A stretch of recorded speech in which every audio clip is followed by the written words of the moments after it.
And welcome everybody to the last day of week 5 here for the Tencent LPL Summer. It is day 3 as we kick off our first match here between OMG on the left and Positive Energy on the right. My name is Pastry Time. I'm going to be joined by Papa Smithy for this one. And Papa, it's been a great week as things have really started to heat up here in the LPL. Absolutely, and we're starting off with a really big game here. Positive Energy, they didn't get the win last time. They couldn't overcome a Royal team who had that amazing level 1 plan they executed on. Their early map movements were some of the best I've seen in the LPL and even globally in League of Legends in Season 3. Looking fantastic there.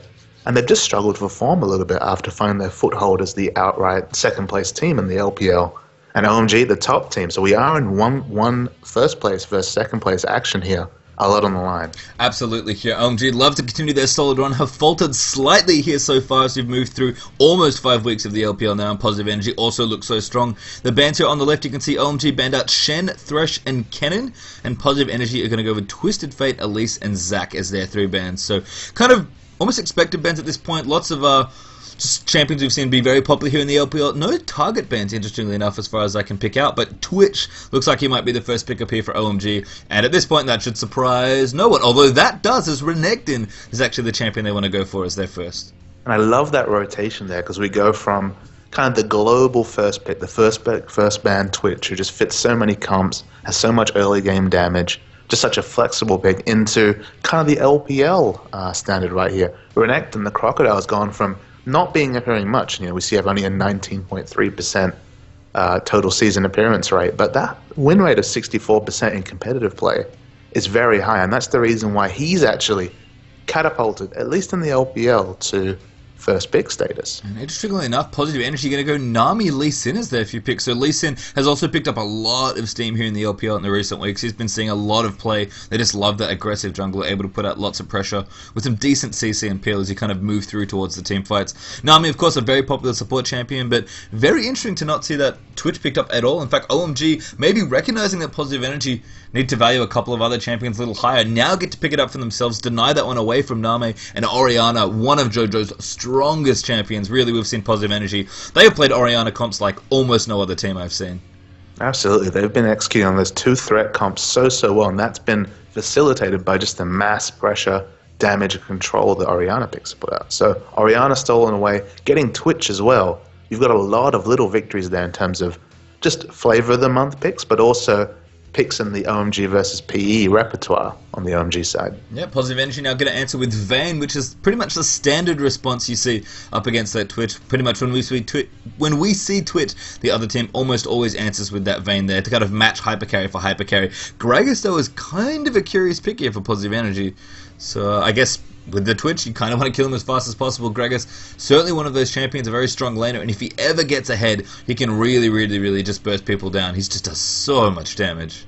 And on the OMG side, I noticed they'd left their jungle pick for quite late here. We could see the jungle Yorick one more time, the OMG special, something that I think is going to have to start building up speed in other scenes, and we do see the Renekton Yorick pick here, and that's been consistently the synergy they've been going from there. Just usually you were thinking, hey, it must be the Cassiopeia or the Ryze in the mid lane, just so that when you have that Yorick ult, when the revive comes through, you do that consistent magic damage. You don't get reduced from the ult's AD ratio scaling. But Renekton, of course, does that deceptive magic damage for such a long time. Cloning him in a fight, very tricky, but very effective. Curious last pick here for PE as well. Jax is actually their last pick here.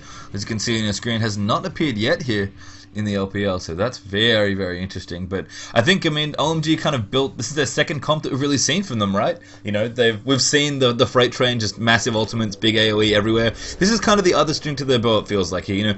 Twitch usually is their carry that they want, or just some sort of hyper carry they can protect. A big bulky front line with Yorick, Renekton, and then great control between the AoEs of both Orianna and Sona. So this is kind of the other path of OMG we've seen. It's a little different to the style they're actually famous for in the spring LPL and early here in summer as well. Positive Energy, on the other hand, kind of feels like they have a lot of elements of some of the comps that they like, but they've got very big threats here. Gragas, if he gets ahead, is a big threat, and Jackson Vayne late game are very scary as well. Yeah, and Gragas, he has that potential to rule the mid game. If he can get that mass chunk of AP from a bit of early snowballing, his high ratios, only having 2 really big damaging throws. But in the mid game, you can actually get in there with your body slam and also do the damage there. You can really snowball and get ahead if you can get that massive chunk of AP early. But you know, he's only a burst champion. He does fall off a bit late. I mean, Jax and Vayne are scary damage threats. So I do like that Jax there as a kind of a late game terror, you know, a hyper carry from the top lane no less. But Jax is not picked for a lot for a reason. He struggles in laning. He struggles with potentially being kited, and you do see, you know, the Orianna, for example, a very, very strong pick against Jax. So if they can lane this Jax effectively, you know, avoid maybe a 1v2 or just really babysit him and get him ahead, Positive Energy have a very nice comp here. But this is an OMG comp, as you say. It's not the freight train, but a super powerful comp that gives a lot of objective control and is very strong for pushing. Those Yorick goals, they tank buffs, they tank turrets. They're a very strong push comp here, so that's something that Positive Energy will have to keep tabs on. Yeah, I mean, OMG for me, kind of picking it in this spot against Positive Energy almost validates kind of the power of it for me in a little way, and also says we respect Positive Energy as a team, you know. It's kind of surprising to not see Big Pomelo play Blitzcrank these days because he loves it, but I think he kind of understands that my team, you know, we need to play a coherent comp here as a red buff does spawn up there. Jing going to start over there on that side. Looks like blue buff's going to be the start there for Loveland, which makes a lot of sense for Yorick and Lee Sin, respectively. But it almost feels like OMG going like, you know what, we need to play... kind of need to play Positive Energy's game. They've seen the team fighting that they can go at, you know, the cohesion, the chemistry that team has. So they're kind of picking their comp that maybe a little bit less snowbally, but I think very, very stable as they move towards any sort of mid-game or late game. Interesting to see the lane sort's been anticipated here. They seem to be happy forcing the 1v1, or at least resigned to forcing the 1v1 here. Renekton does have a very favourable early lane against Jax. It can potentially change with the pickup of a Phage or some item pickups on the Jax side, or of course jungle ganks. Yeah, I think Lee Sin pressure is a big reason why Jax might work here, but currently Jing's up towards the top lane, looking for a gank, but OMG have that watered out. Actually, no, they don't. Oh, they do, never mind. There is a ward in the tri-bush there, as Lee Sin moves over the minimap, so able to spot that one out, not going to get ganked up there. Hey, we have flipped things upside down a little here, as we've got 4 people up towards the top lane, but I mean, K9 is kind of the lesser of two evils. They last picked Jax kind of knowing how rough the laning was going to be. I think they'd rather him be in a 1v1 than a 1v2, but it's kind of bad news either way for Jax until he gets some farm going. It could be a meeting at the blue buff here as we see the 2 jungler icons jumping on top of each other. Loveland very aggressive. They're going to go in. Jing forced to flash actually. And level 3 Yorick, they're kind of coming in a little early, taking away, I think, another camp. He may have just taken one of the smaller camps, or maybe even walk through mid for a bit of extra XP. But yeah, he's actually level 3 to Jing's level 2. Jing kind of backed up there, went to go take his blue buff there after looking to pressure top lane. And kind of smart play there from Loveland moving into the jungle, able to really punish Lee Sin at level 3. But one of the little things there, Page Time, even if there wasn't a level discrepancy, having a Doran's Blade against a Machete just gives you so many more combat stats. And as discussed, the ghouls tank, you know, minion aggro, monster aggro in the jungle for Yorick. So full health with a Doran's Blade, even against that Lee Sin, who of course, well known for his early game skirmishing. Yorick's going to come up ahead. And Loveland actually aggressively counter-jungling here, just kind of moving through the jungle, taking away Jing's buffs, or small camps at this point, the buffs are pretty much gone. And Jing now going to come up towards top, he's level 2, Big Pomelo could be in a lot of trouble, Force Flash out there from Sona as Ebb and Flow's going to come through, the exhaust used in there as well. Now San could be in trouble, good flash throw from Twitch, doesn't quite reach the wall, but he was well enough away there after flashing out from that one. So a nice gank there from Jing, he's still level 2 with that red buff, and Loveland actually hanging out now towards the top lane as K9's down the bottom, activates Counter-Strike, maybe looking to go in though, there's a good bubble there coming through. Loveland now going to go on to Sika here as that could be a Vayne in trouble. Flash forward there from Yorick trying to pick it up. Now Jing's coming back into the mix and so much damage coming out. The level 2 Lee Sin doing quite a lot of work here, and OMG a lot of pressure here up towards the top lane, but no one miraculously is going to die from all the people that are up towards the top. I guess the little thing I saw there, the very nice execution was San there. He'd actually gone for a very greedy early start. You'll see here a point in Venom Cast, 2 points in Expunge. He did not have any points in Ambush there. Oh, now Loveland back again in towards the top lane. Those ghouls not going to kill him, but it's dangerous. Frustrate him, no less. But yeah, he couldn't escape with the ambush there, so he needed to be on point with that flash to get away. Flash the pin down perfectly. Loveland out of the way now as well. Still with blue buff Yorick, so annoying from the jungle. I mean, Lee Sin's still level 2 pastry time. And it's not something we see every day, is it? The counter jungling Yorick, Papa Smithy.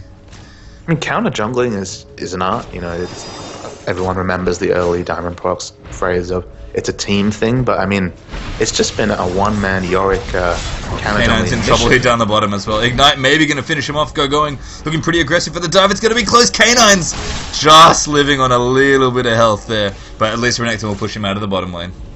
Yeah, and Renekton, he really can boss. Jax. I mean, Jax completely melee champion. All of his abilities basically a gap close, and then the rest are all about auto attacks. So trading with a Renekton once he gets any sort of fury going is going to be a painful experience for K9s. Yeah, I mean, I think one of the interesting adaptations of Renekton is that he kind of feels like a more aggressive Zac to me. You know, he seems to split a lot of lanes, probably not all of them. He does have trouble against certain, say, range champions. You know, there are definitely counters, but it feels like Renekton splits most of his lanes with the option of being aggressive, which Zac doesn't have. Now, Zac gets the benefit of being a great teamfight champion, absolutely, and also just splitting practically every lane in every situation. But I think Renekton almost feels like the natural progression of people are banning Zac, what else can I pick that's quite safe and also quite powerful? And I think Renekton might actually be the answer. And I think the thing about Renekton is that he's a lane bully, but he kind of at worst splits, right? That's kind of the thing there, is that Zac, he can play passive, but he just doesn't Loveland have in that the top now as well. Sika in trouble. The good Aqua Prison coming through as well, but so much Yorick damage, and First Blood just cleaned up there as Loveland rotates himself up towards the top lane. Nice and long. Plenty of room. Oh, it's Jing coming in now as well. Good Q sit on there as well. He's going to turn around to Nami, try and do the damage. Big Pomelo looking for some power chord action, but not enough there. And Sard crucially missing from that exchange as K9s looks to get the counter strike going off there, but a great trade for Go going in the bottom as well. Nice pressure there from Loveland, but a good response there from Jing. But to have a laner who has kill pressure, you know, with a red pot or just at level 2 with proper management of Fury and then transitioning into splitting every lane, Renekton's a strong champion. He doesn't always get to bully, but he always kind of gets through and becomes a tanky beast. And a little bit of a reprieve now for Jing there in the jungle. Finally hits level 4, almost dying to the double golems there. Loveland with that death there, no flash available of course. If he wants to make any more plays, he's going to have to be even more careful. But Yorick now moving up, he's maybe going to take his blue buff, likely Donator over here. And the train seems to have stopped here on the counter jungling. I think Jing's very relieved to have his jungle free of Yorick, at least for now, because that was getting really, really frustrating as a Lee Sin. And because of gold values here, no early tier coming out for Loveland just yet. Double Doran's going to continue to win trades against Lee Sin, given the item builds, but not going to have that mana sustain just yet. Not quite here, and was continue trading up in the top lane. Bottom lane, still problems here for K9s. Good counter strike though, maybe going to go in there. The ult turned on though, and that could be problems here for Jax. Going to have to try and leap strike to a creep, none available, but not going to take too much damage here. Now Loveland back up towards the top, clearing out wards, looking to maybe get some pressure going here, especially once they hit level 6. It's kind of interesting to me. Yorick almost feels like the next evolution of damage-based junglers. Here's K9s down the bottom lane. He's in a lot of trouble. Going diving very deep there. Nice counter strike from Jax. He's going to keep everything okay. You know, Yorick, his ganks aren't great. He's got a decent slow, but boy does he do damage if he's on top of you. His skirmishes are very strong, and to pick a champion who can out-skirmish Lee Sin and then has the flexibility to be involved in fast pushing and objective control is very powerful from the jungle. Big Pomelo has to be careful. It takes a big chunk of damage up towards the top lane. Lucky he didn't get himself condemned into a wall. They could have been his death, and with no ult there for Sona, could have been problems there, but Big Pomelo going to be okay for now. Yeah, totally agree with what you said on Yorick as well, by the way, as Jing's actually up towards the top lane, maybe looking to make something happen, excuse me, but everyone's just going to back away here. But it's a world of difference having this Lee Sin kind of unleash again in this game, isn't it? Absolutely, and we see a proxy fight coming out from the two tanky men there. K9. Going might have been a little bit too aggressive. Yeah, looks like Loveland's here as well. They're trying to bait in for K9. It's a slow there coming out for Yorick, but I think Jax retreating up towards his tower. Actually, leap strikes up towards the minion wave there. This is going to get away. I mean, a good attempt there from Go to get the bait in. Almost bit off a little more than he could chew, but it's going to be okay for now. You can tell that Jax is definitely getting some traction there in the bottom lane, but that is a massive CS difference as I look down. Absolutely, yeah. It almost feels unfair to call it traction pastry time, given that CS advantage. At this point, it feels more like he's been in a 1v2 situation, but the aggressive pick there, now Loveland, with all the proxying they're doing, they're holding down Jax as if... Good ult there onto Jojo. Cool, very aggressive with the Orianna. That could be bad news for Gragas, and that's going to be a nice solo kill. They're punishing. Gragas trying to take away those wraiths there.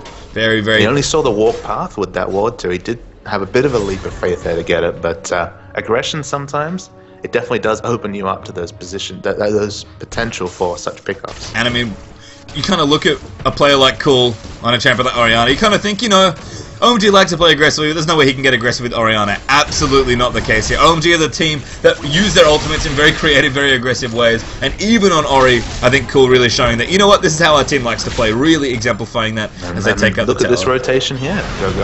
Goes to the mid lane, they get that early mid turret, Big but Pomelo there might be danger up top. Yep, sticking out, taking a lot of damage from the spray and pray. Big Pomelo, they're also in trouble. Forced to flash there. Name flashing after one last auto attack will clean it up there. And now Sika looking to come back in. San's got to be careful. Is he going to get greedy here and try and take it out? No, he doesn't. The Tycho is blessing for a little bit of slow.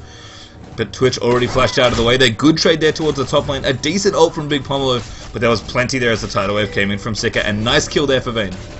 Now look, you see it, the gold lead here is quite big here, mostly because look at this CS pastry time. There's 37 CS between the top laners, who of course have been in the bot lane this game. I mean, 30 CS in the mid lane, 20 CS in the top lane. Positive Energy picking up those kills up top are the only things that are keeping them in this game. Yeah, I mean, that's nice for them. The 2 towers they're down, definitely hurting as well.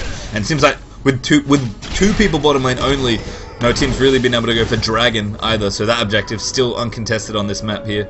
As it looks like Blue Buff going to go over there to Jojo with a bit of help from K9s. I mean, impressive from OMG just to be so dominant in their lanes, but that's kind of what the comp for Positive Energy looks like. And I think the stroke of genius from OMG here is just how aggressive Loveland was early on in the jungle. Because you look at a lot of PE's lanes, they're pretty weak. Top lane's weak there for Jax. The Vayne Nami is a very weak lane, and they're kind of relying on Lee Sin pressure to carry them through. And Loveland absolutely didn't want any of that to happen. Absolutely, that was the exact point I was going to make, Pastry Time. You pick Lee Sin in those situations to equalize weak lanes. We see Sun take some damage there. But Loveland's been in his face, he's been winning skirmishes, and they've just had nothing to call in. There was no airstrike, there's no gank, there's nothing they can call in, Pastry Time. Now a creative 2-man dragon from OMG, they are going to get this one here. Plenty of tank between those two. We've mentioned it before, the big tanky OMG frontline of Renekton and Yorick, something they've run time and time again. In fact, pretty much since Yorick has shown up for OMG, teams have started banning it. It's laxed off a little here, and Positive Energy may be going to have to go back the next time they play and be like, maybe we should ban out this Yorick again, because it's looking really nice here once more for OMG. Big Pomelo, there could be in trouble, condemn it to the wall to find Lau. Tidal Wave in there as well, and that's going to be a dead Sona. The damage coming in, Twitch trying to do what he can. Asan actually, sorry, with quite a bit of damage, and maybe can clean up kills there in the top lane. But Jinx rotating up, Cool's in here as well. Sika here going to take a big chunk of damage. Loveland is up in as well. San picks up 1 kill there as Sika goes down. Jojo with a good ult to get everybody else out of the way. And Cool a little late to the party to clean up anymore. But a trade nonetheless there in the top. And they pick up 1-for-1 now. Bottom lane here. K9s are going to go in. Counter-Strike, nice activation. Going stunned up there as well. But Renekton with the ult going. Doesn't matter how much counter-striking you do, you're going to still take damage if you're standing within that Dominus AoE. And K9s, I think, once again, forced to back away from the bottom lane. And of course, the Fury generation so high when you have Ultimate activated. Between the magic damage and the fact that those abilities are going to be hitting that much harder, there's no way to trade there for Jax. That Sunfire Cape as well, also putting in a nice bit of AoE. Very reasonably standard, but I guess in this instance in particular against a AD-based champion, although Jax does do a decent amount of mixed damage, that makes sense to have that Sunfire really able to push and bully this Jax more and more. Kind of negates a little bit of Counter-Strike here as well. Jojo almost clipped by the ultimate there. You could tell Cool was looking for the angle and didn't quite have him in that AoE. And Gragassi going to go back up towards his wraiths, try and clear out what he can. I mean, really, this game seems kind of close when you look at it on paper. 6 kills in total, 3 apiece for either team, but OMG have just done way more with their 3 kills. They picked up a tower every single time, not to mention that dragon. And it all comes back to just the kind of comps here. Oh, good ult there from Cool as well. Jojo could be in trouble, but Jinx rotating in as well. A great Gragas ult, but the Q from Lee Sin's actually going to miss as a result. Now Cool forced to flash away. A kick there coming out as Cool gets the first kill. And once again, a trade here for either team. 4 kills apiece here. And every single time Positive Energy seem to want to do anything, OMG already there with the trade. It's worth noting though, Page Time, those are trades that, you know, the resources have been unequal in almost all these Positive Energy pickoffs here. In 2v1 situations, they're only going 1-for-1 at Positive Energy just because of item discrepancies. It just all comes back to Loveland's jungle pressure and keeping tabs on Jing this whole game means that everyone is CS'd better. They've been up items. In that case, the Athenes was already completed. Now we see needlessly large rod coming out from Orianna there. And those little item discrepancies are changing 2v1 skirmishes that should be just a pick-off for Positive Energy, just a bit of gold and a kill and experience to them, into 1v1 situations. And as a result, OMG have gotten 3 towers out of the deal as well, which is a big deal. I mean, they're a team that definitely likes to play objective-centric League of Legends, and no surprise to see they've really taken advantage of their early aggression. Now a 4-man push coming in, but Jing gonna get moved up by the Orianna ultimate as Shockwave comes in. Sona actually aggressively flashes forward. Big Pomelo gonna collect the double buffs there on Lee Sin. And a defense of the mid tower there as well. OMG, we know one thing about them is going here very aggressive towards the top side of the mid lane. Nami actually maybe going to get stunned up here. Diving aggressively, San moving in as well with ambush, but don't think they're going to quite find the line for that one. PE, though, forced to back away in the 5v4 with everybody on OMG quite healthy. And you mentioned it already, Papa, that item discrepancy really hurting as they move through the mid game. And I feel like Positive Energy, as we said at the start, can get back into this game, but they're so far behind in items. You know, Jax He wants that Trinity Force Blade, the Ruin King combination, sitting on a Vamp Scepter, a Doran's Blade, and a Ruby Crystal. Still so far away from being that teamfight presence. We knew he'd be behind, but he's very behind. The pressure from going now up towards the top lane. Positive Energy rotating in there as well. Got to be careful though, don't want to get Greg assaulted. And OMG will back away before that happens. But even little things like that, just OMG are ping-ponging between the top and mid-tier 2s here. Just getting a little bit of damage where they can, really just trying to put the pressure on. And this is something that, for me, really exemplifies them as a team. As Sunny going to get bobbled up. That could be bad news. Flash out there. Good Greg Assault, actually. Gogo's going to move up, but Sun now in a decent position. Got himself knocked back to Crescendo. Going to hit onto Name there as well. And Gogo's still alive there as he battles Jing. K9's very low as well. Pomelo now coming through there with a double rush trying to take out this Lee Sin. Loveland actually maybe going to make it happen as Sona picks up one more kill here. Renekton slices out of the way as Vayne tries to chase down there with Final Hour plus Tumble. And a little 1-0 there, Renekton, again, the item discrepancies keeping that Crocodile alive for just longer than Positive Energy want to. They're finding decent spots, but they cannot overcome the gold lead. Even though it's only 17 minutes, 5,500 gold is quite a big deal this early on, and it really shows. And since they picked for the late just so strongly with both the Vayne Nami lane and the Jax lane, the early presence of Yorick to firstly, out-skirmish Lee Sin, and now he has the Oracles, he's very strong at taking objectives.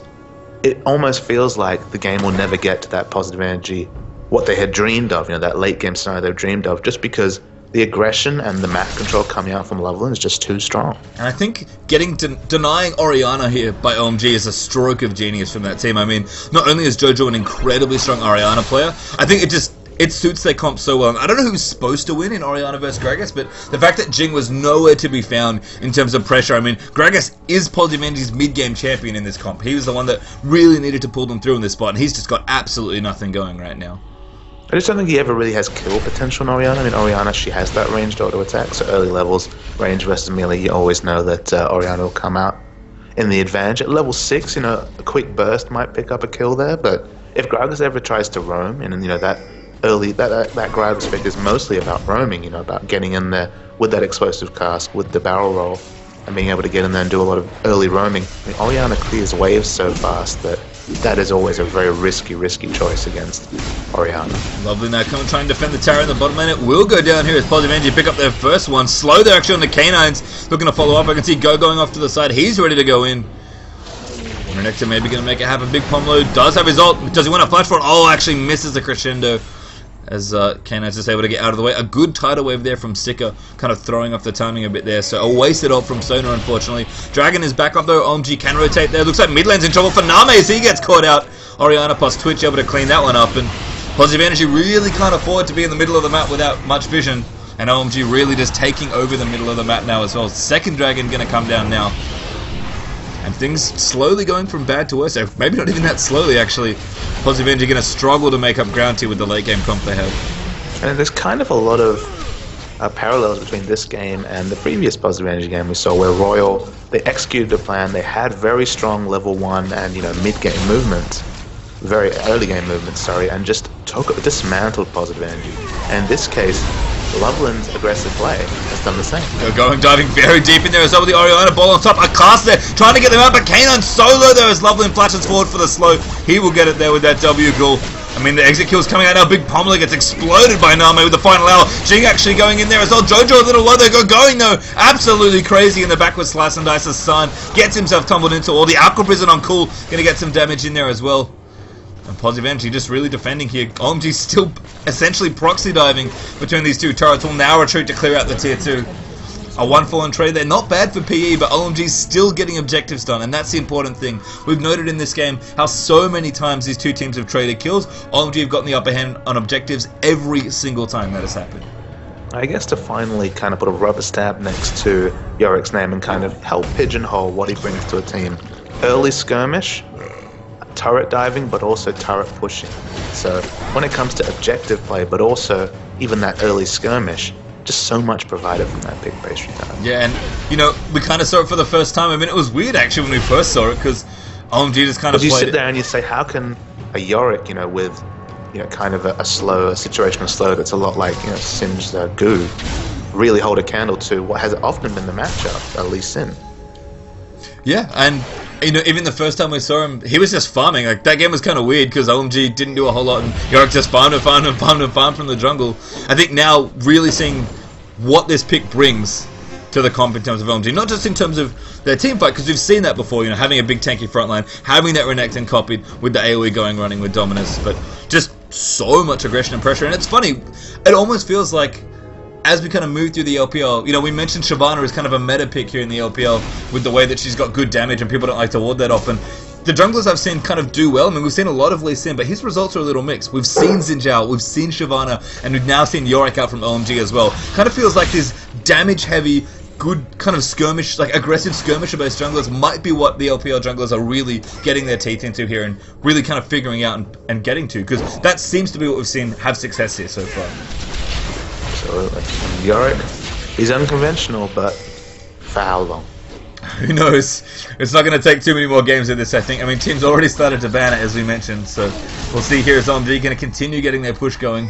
Going up the top lane. It's going to clear that out. He's got a Spirit Visage up now in his Renekton, so very scary. Another scary item, by the way. Cool's Rabadon's Death Cap was finished up here, which is a big jump in power here for Orianna. I mean, this is a scary... Or in fact, Sane moving in for maybe the semi-submarine. Name caught in there with the ultimate as well. Forced to flash out there as Sika moves out the tidal wave as well. And just more pressure here from OMG. I don't know how many times, I think I'll ever get sick of saying submarine play with Twitch, by the way. It just seems every team has something creative they can do with ambush, and that was almost a beautiful setup with the Shockwave. Yeah, it was very, very nice play there.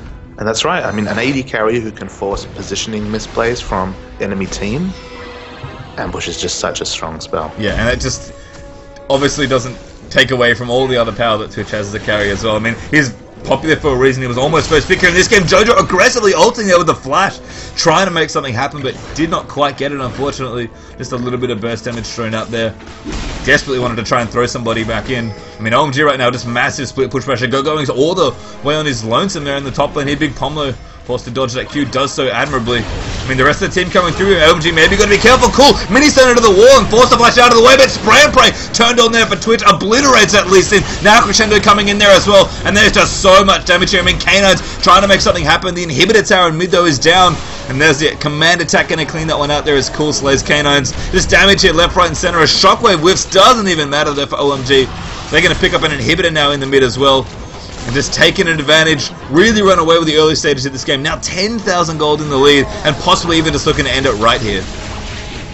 Absolutely, just wonderful play from OMG here, and it's just a reminder of why we never really see that Jax, but why this is the first Jax we've seen this season. Yeah, I mean, just a little, not quite there, I guess, for Positive Energy. I mean, you could see what they were going for. Honestly, for me, it feels like they're really lost without Orianna. That was a brilliant pick from Cool. Taking away the Orianna was super strong, but I mean, to get to my point I was going to make there before I saw some aggressive turret diving, Jax just, he's such an all-in late-game champion, even more so than Vayne. I mean, one of the reasons why we've seen that resurgence of Vayne is that you can pick up play the Rune King, and then no one can ever deal with it. It gives you such a big power jump, you know, compared to the old Bloodthirster build. It gives you self-heal, it gives you a slow, it gives you so much. Jax, as a top lane, it functions very similar to how old Vayne did, in that you kind of need to pick up your items and hope that you don't get punished too much for it. And Renekton versus Jax is such a mismatch in terms of early game power that just more often than not, whether it's the enemy team comp or how the tempo of the Season 3 games is, the games never go long enough for Jax to show up with his items and be that champ that we know he can be. Yeah, I mean, especially against a team like OMG, who you know love to play aggressive, objective-focused League of Legends. It almost feels like a misstep to try and think we can hold you to the late game, because right now OMG really just proving that even when they don't have, you know, the super freight train going on. I mean, Loveland's playing a jungler that isn't Hecarim in this point, in Yorick. In fact, probably couldn't be further from Hecarim in terms of aggressive, you know, AoE ultimate initiation ability, but been working so far for them and still looking on form here against Positive Energy. And this is not how I expected this to go. I mean, the draft looked a little interesting here, but Positive Energy is the number 2 team here, putting up less of a fight than I think they wanted to here. And now Jojo, he is not standing. Oh, never mind. They don't even want Gragas. You know what? They don't. That's a free kill. Never mind. Now they're going to go in here. Looks like Sans found him out as well. The cast going to hit in there as well. Gragas nowhere to really run there. There's the sun coming out from Renekton, and Expunge will finish him off there from Twitch. I mean, Jojo shouldn't be walking in that spot, but really, Positive Energy don't have a choice. They need to try and get some farm going here. And the 3 solo farmers, what I wanted to mention before, the 3 farmers here from OMG, they've all got a massive CS lead. Renekton's is disgustingly large. Yeah, it's just obscene here. If the top turret's going to be the function here. We're so quick to talk about the pick comp space time that the other side of that coin for OMG has always been objective control. They've always been able to get that mid turret down first. Control turret's the best. And that's where the Yorick pick fits in there, is that any champion who can siege turrets but also dive them, and even help his team dive them, it still fits OMG, even if it's not those picks that they're so known for. Absolutely, it's still aggressive here. Good old there from Big Pummel. Shockwave in there as well. Snags 3 of them there for Cools. He picks up a triple. And just the damage from Orianna. You don't say Snowball Orianna too many times, but we're seeing it a little more often now. Loveland actually going to go down there to Jojo. Fountain diving happening a little there as well as Renekton takes a love tap from the laser. And just doesn't matter right now. The ace completed there from OMG. Yorick actually still alive with Omen of Death running. Finally dies for real this time. But the Nexus is going to fall here. OMG, yet another victory here in the LPL. Positive Energy look like they maybe could be a team to give them their 3rd loss of the tournament, but not going to happen today. It feels like Positive Energy need to spend this weekend here, or this next week, remembering how they've managed to establish themselves as a 2nd place team here, because they've been tripped up 2 games in a row on their level 1 and their early game movements. They've been just really abused by both Royal and now OMG, and they need to rectify that. Otherwise, more teams will keep on just applying that early pressure, stopping, interrupting jungling, getting those early skirmishes on. And Positive Energy have really, really struggled there. Yeah, they really did there. And just a greatly played game there from OMG. Really just still showing that, that Jungle Yorick, that wasn't a gimmick we used the first time out. This is the real deal. And very, very strong performance there from OMG. Continuing a great run here in the Tencent LPL Summer. If, of course, you'd like to catch up with the rest of the coverage from this week or any of the other weeks that we've done coverage of, you can head over to youtube.com/lolchampseries and check out all the VOD coverage there. One game through here, week 5, day 3. Plenty more to come here. And coverage will continue of the Tencent LPL Summer.